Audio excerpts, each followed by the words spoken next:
हरिः ओम्। गाथपोतिं मेधपोतिं मेधपोतिं गाथपोतिं गाथपोतिं मेधपोतिं रुद्रं रुद्रं मेधपोतिं गाथपोतिं गाथपोतिं मेधपोतिं रुद्रम् गाथपोतिमिति गाथपोतिं मेधपोतिं रुद्रं रुद्रं मेधपोतिं मेधपोतिं रुद्रञ्जलाशभेषजं रुद्रं मेधपोतिं मेधपोतिं रुद्रञ्जलाशभेषजम् मेधपोतिमिति मेधपोतिं रुद्रञ्जलाशभेषजं रुद्रं रुद्रञ्जलाशभेषजम् जलाशभेषजमिति जलाशभेषजम् तच्छंयो शंयोस्तत्तच्छंयो सुमनं सुमनं शंयोस्तत्तच्छंयो सुमनम् संयो सुमनं सुमनं संयो संयो सुम्नमीमह ईमहे सुमनं संयो संयो सुम्नमीमहे संयोरिति संयोः सुम्नमीमह ईमहे सुम्नं सुम्नमीमहे ईमह इतीमहे यज्ञेन यज्ञै यज्ञै यज्ञेन यज्ञेन यज्ञम् यज्ञमो यजन्ता यजन्त यज्ञै यज्ञमो यजन्ता अयजन्त देवा देवा यजन्ता यजन्त देवाः देवास्तानि तानि देवा देवास्तानि तानि धर्माणि धर्माणि तानि तानि धर्माणि धर्माणि प्रथमानि प्रथमानि धर्माणि धर्माणि प्रथमानि प्रथमान्यासन्नासन् प्रथमानि प्रथमान्यासन्न आसन्नित्यासन्न ते ते हा हनाकं नाकं हनाकं नाकं महिमानो महिमानो नाकं महिमानाः महिमानः सचन्ता सचन्त महिमानो महिमानः सचन्ता सचन्त यतर यतर सचन्त सचन्त यतरा यतर पूर्वे पूर्वे यतर यतर पूर्वे पूर्वे साध्या साध्या पूर्वे पूर्वे साध्याः साध्याः सन्ति सन्ति साध्याः साध्याः सन्ति सन्ति देवा देवाः सन्ति सन्ति देवाः देवा इति देवाः ओम हरिः ओम् अशमन्नूर्जं पर्वते शिश्रियाणामद्भ्य ओखाधिभ्यो वानस्पतिभ्यो अधिसंभृतं पयाः तान्न इखामूर्जन् धत्तमारुताः सग्मुराराणा अश्मौस्ते क्षुन्मायिता ऊर्ग्यन् द्विखमस्तन्तेषु गृच्छतु इमामे अग्न इष्टकाधेनवाः सन्त्वेका च दश च शतं च शतं च सहस्रं च सहस्रं चायुतं चायुतं च नियुतं च नियुतं च प्रयुतं चार्बुदं चन्यर्बुदं च समुद्रश्च मध्यं चान्तश्च परार्थश्चैतामे अग्न इष्टकाधेनवाः सन्त्वामुत्तरा मुखमिल्लोके रेतावस्थ रेता वृध रेतुष्ठास्थ रेता वृधाः घृतश्च्यूतो मधुश्च्यूतो विराजो नाम कामदुघा अक्षीयमाणाः सदासस्पतिं पतिग्गु सदासाः सदासस्पतिं मा पातिमद्भूतमद्भूतं पातिं पातिमद्भूतं मा अद्भुतं प्रियं प्रियमद्भुतमद्भुतं प्रियं मा प्रियमिन्द्रस्येन्द्रस्य प्रियं प्रियमिन्द्रस्य इन्द्रस्य काम्यं काम्यमिन्द्रस्येन्द्रस्य काम्यं मा काम्यमिति काम्यं मा सनिं मेधां मेधाग्गुसनिग्गुसनिं मेधां मा मेधामया शिखं मेधां मेधामया शिखं मा अयासिखग्गु स्वाहा स्वाहा यासिखमया शिखग्गु स्वाहा स्वाहेति स्वाहा हरि ओम ॐ देवो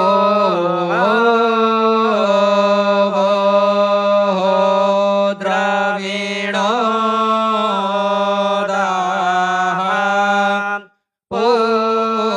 पूर्णां विवस्त्वाशीचं उद्वासिञ्चा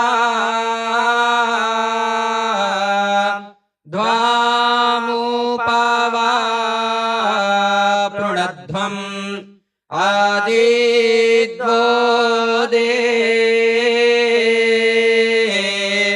वा ओहाते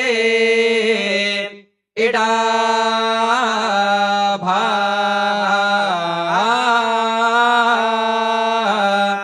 ओ इडा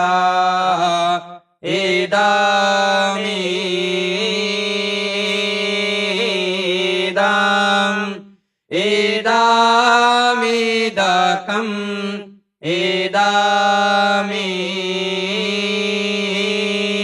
इदामिदाम् उपवरे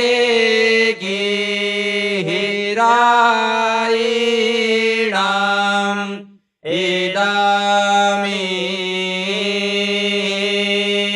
इदामिदाम् इदामिदकम्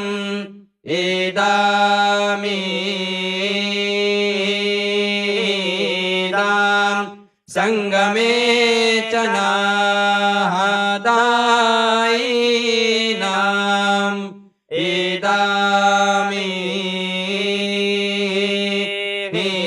इदामिदाम् इदामिदकम्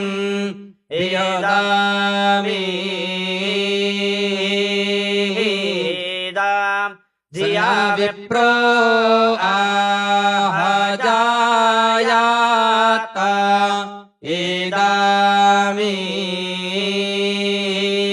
इदामिदाम् इदामिदकम्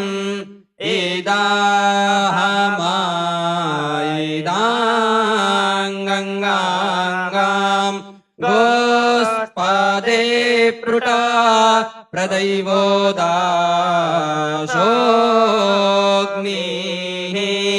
देव इन्द्रो नामज्मना अनुमाता रं पृथिवीं वेवावृताय तस्थौ नागा स्याशर्मणि इडा भा ओ इडा ॐ चैतन्यं शाश्वतं शान्तं व्योमातीतं निरञ्जनं नादबिन्दो कलातीतं तस्मै श्री गुरवे नमः.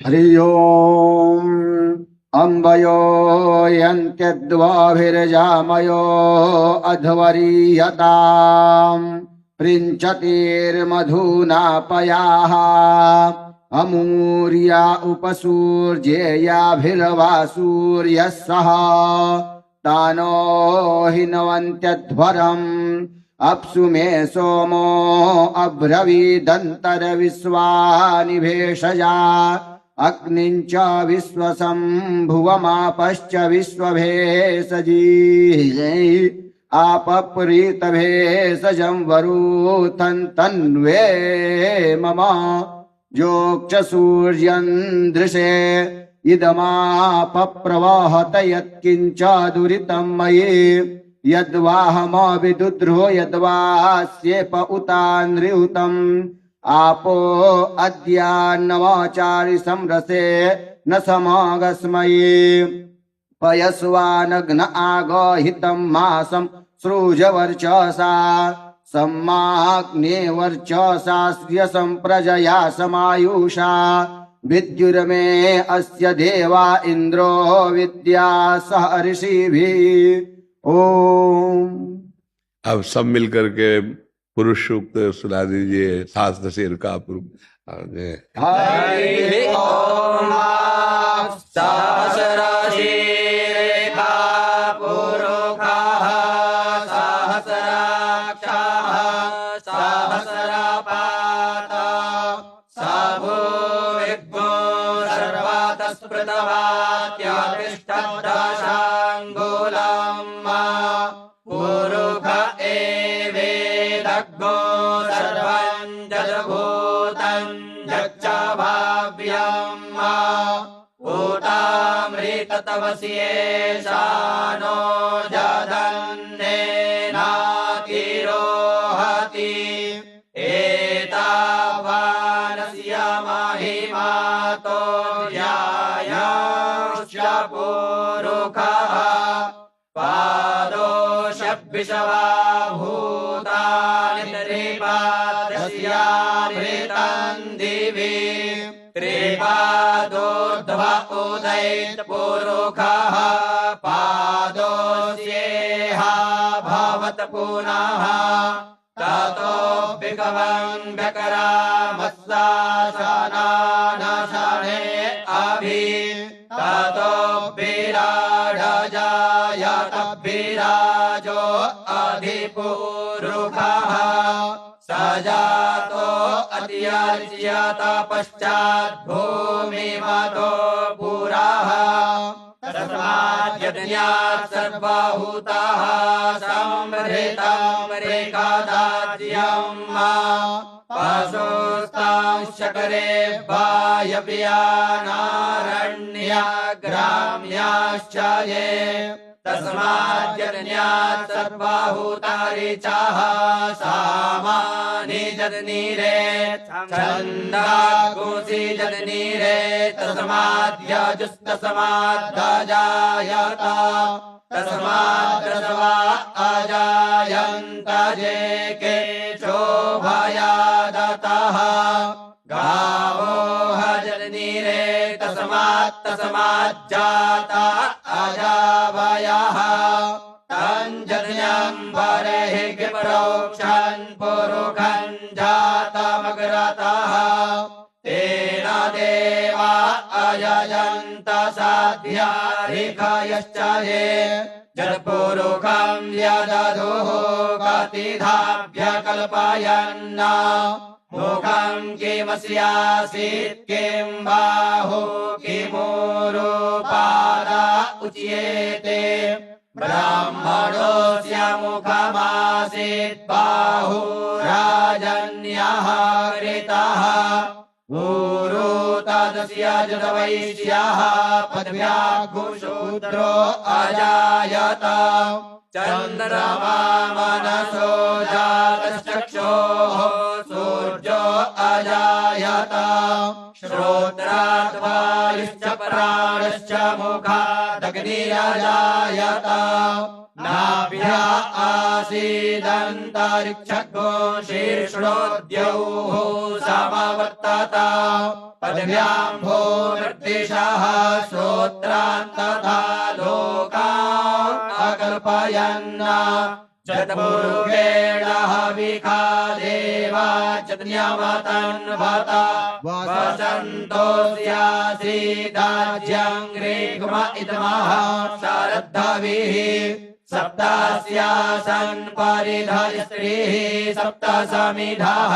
कृताः देवाजर्यज्ञं तन्वाना अवधनान् पुरुखं पशुं जननेन जन्यमयजन्त देवास्तानि धर्माणि प्रथमान्यासन्न ते हनाकं महिमानः सजन्त जनरपूर्वे साध्याः सन्ति देवाः।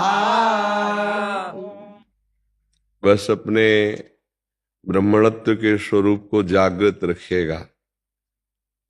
गायत्री का अनुष्ठान, त्रिकाल संध्या, अभक्ष भोजन का त्याग, कुसंग का त्याग, तो आपको पता चलेगा आपका स्वरूप क्या है। ब्रह्मणत्व किसी भी तप से नहीं खरीदा जा सकता। ये बहुत कीमती वस्तु है। इसकी बहुत बड़ी जिम्मेवारी भी आपकी है। संपूर्ण सृष्टि के शांति की जिम्मेवारी ब्रह्मणत्व को है। वो अपने तप बल से, मंत्र बल से संपूर्ण जगत को आनंद और शांति प्रदान करते चले आए हैं और करेंगे। आप महान कष्ट में जीवन व्यतीत करते ब्रह्म ऋषि जन और दूसरों को अपने आशीष से, वैदिक मंत्रों से सदैव मंगल और सुखी करते चले आए हैं। आपने तपस्वी जीवन, कष्टप्रद जीवन और मंत्र में जीवन और जगत मंगल, तो और कोई साधना करने की जरूरत नहीं। इसी से परम मंगल हो जाता है। हाँ, स्वधर्म का पालन करने से श्री भगवान प्रसन्न होते हैं और भगवान का प्रसन्न होना यही हमारे जीवन का परम लक्ष्य है। जो वेद है ये अपौरुषेय स्वयं भगवान है, क्योंकि किसी ने रचना नहीं की, ये भगवान ही स्वयं वेद रूप से प्रकट हुए हैं। आप मानो वेद मंत्र धारण किए हैं, मानो भगवान को आप विराजमान किए हैं। तो वैदिक सिद्धांतों का पालन करें, अपने ब्रह्मणत्व की रक्षा करें और हमारे देश का सर्वमंगल इन्हीं मंत्र और तप और जप के द्वारा, मंत्रों के अनुष्ठान के द्वारा। अपना तो मंगल है ही, अपना मंगल अपने देश का मंगल, अपने समाज का मंगल है।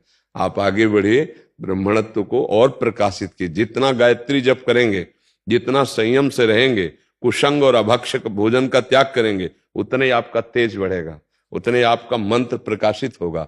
और यही हमें आवश्यकता है। इस समय बहुत जरूरी है, जो अब समय चल रहा है ये बहुत जरूरी। ब्रह्मणत्व की रक्षा करना, ब्रह्म तेज को सुरक्षित रखना, वेद वाक्यों को सुरक्षित रखना।